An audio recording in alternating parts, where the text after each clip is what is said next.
Thank you very much, Madam Chair, and I'd like to thank DSS for coming in and for the report. And if I may, this is a comment to begin with and then a question. I've served, as I've said to this committee before, for almost 3 decades on a community action agency, and I'd just like everyone to know that they work and use every penny to the utmost degree to really represent and to accommodate our at-risk households. So I just wanted to put that out there in defense of our community action. Not that they need the defense, but I just want everyone to understand the valuable work that goes on. I'd like to ask the Commissioner, if you look back over the years, it looks to me like the LiHeap program is also, in my opinion, also a healthy, for health purposes and other, it does so much more than just providing, not just, but providing heating assistance. But the amount of vulnerable households that I've looked at, it looks like that number is increasing over the years. Do you have any judgment of how that, with the elderly and the younger children and children with disability, how has that increased over the years? Thank you. I don't have any specific data, but I can tell you anecdotally, we are seeing, and our community action agencies are reporting, that we are seeing our state age, and as a result of that, we are seeing older families, couples staying in their homes longer. So it may be the home, for example, this is one example I know to be true, where it's a much older couple.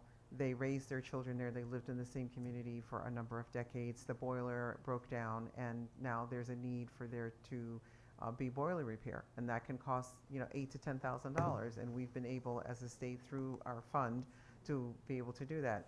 And in other instances, especially when we think about our cities like Hartford, New Haven, Bridgeport, New Britain, where the housing stock is older, people are staying longer, but there aren't enough resources within those households to engage in weatherization and even the work that needs to be done before some weatherization companies will even come into the home.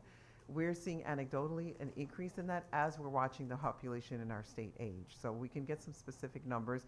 I'm not even sure if we track it, but I'll do my best. But we are definitely seeing an increase there. So our younger families that have children, they are often finding that more of their household income is going toward energy and rent and food and clothing. So their challenge is different, but it's no less important or serious.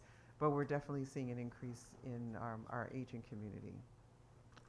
Thank you for that, Commissioner. I'd like to thank the chairwoman of this committee for her comments and telling us about the process. But I would like to go on the record to say that I'm very concerned about it and looking at the benefits going forward. So I appreciate your comments today. I understand this is an up or down vote, but I think it's important to say that we see a tremendous increase in the number of households that need this assistance.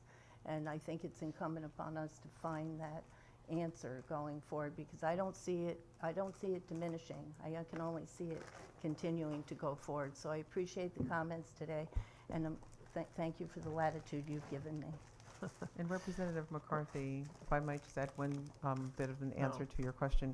We are in communication with our federal delegation. They are very well aware of the fact that the dollars have moved back to pre-pandemic dollars, and that we are specifically concerned about an increase in the demand for support throughout the LiHeap program. So we are not just standing back and saying, let's just deal with the dollars that we have. We are actively engaging and letting people know that are within decision-making positions that we could use some more support. Thank you.